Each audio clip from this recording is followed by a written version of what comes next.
So you're a first-time home buyer. Here's everything you want to know. Hey, it's Andrew Shackleton, Kitchener-Waterloo real estate broker, Drew at home.com. So being a first-time home buyer can be a daunting thing and certainly is something that can cause you a lot of stress. This video is all about minimizing that stress and making the buying experience, fun and enjoyable and not a nightmare. I'm going to start off by saying I'm going to assume that you know absolutely nothing about buying a house, and I'm going to take you through the steps that you need to do when you're a first-time buyer. Of course, first thing you've got to do is find out what you qualify for and what your budget's going to be. I mean, you might have an idea, okay, I want to buy a townhouse condo or I want to buy a detached property, but really, can you afford that? So what you do is go to my website, for example, drewathome.com, mortgage calculator, and you'll find all the calculations you need to do. But the long and short of it is this: the banks want to make sure, or your lender for that matter, wants to make sure that you can pay your mortgage. So they look at what they call the GDS and TDS ratios. Somewhere between 35 and 42% of your gross income is going to go towards your mortgage payment, property taxes, heating, and half your monthly condo fees if you're buying a condo. That's the basics of it right there. And you can juggle, 25-year, 30-year, 20-year mortgage and your rates to come up with a monthly payment that will allow you to set a budget. It sounds really complicated, but it's not. I can crank off the calculations if I meet you in about 15, 20 minutes. Any mortgage professional can. It's not rocket science. Anyways, that's the first thing out of the way. And once you get a sense of what you can afford, then of course you've got to next pick what are you going to buy. So that would be things like age, property style, the neighborhoods you want to live in. Now that's easy enough for me. I do this for a living. I can set you up with showings for the kinds of homes you want to see. And that's usually what we do. It's got to be in your schedule though, not mine. In real estate, we pretty much work whenever. So if you need to go out after work, I'm fine with that. You need to go out at noon, I'm fine with that. And of course, Saturdays and Sundays, that's how we work in this business.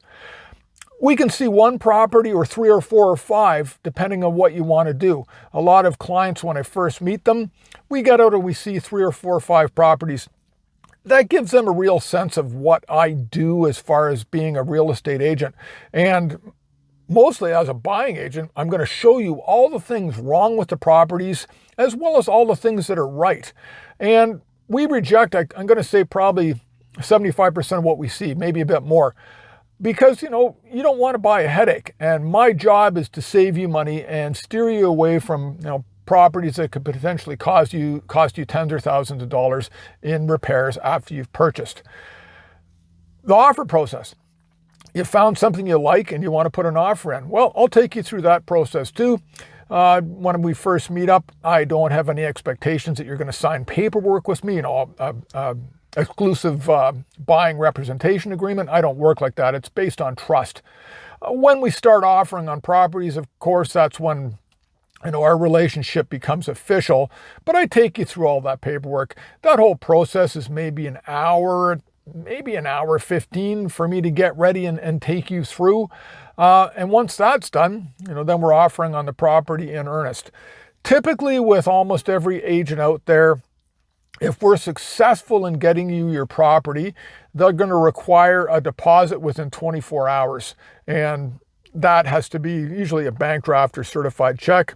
I'll get that from you the next day, take it to the listing brokerage, and that secures the property. The other part of that I have to mention, though, is conditional versus firm offers. I always recommend people get conditions with their offers, usually for financing, property inspection, and insurance, because you never know. What if the bank turns you down? What if the house you just bought has a bunch of problems? Going in what we call firm with no conditions is quite a risky thing to do, so I generally tell my clients not to do that. Anyway, so we've got conditions. You get the offer accepted. You've given that deposit to the other side. The next thing happens, I usually provide 5 business days for us to get your financing set up, to get a property inspection done, and for you to make a call to your insurer, make sure we can get insurance on the property. in that 5-day window. Say, for example, the property inspection came up bad.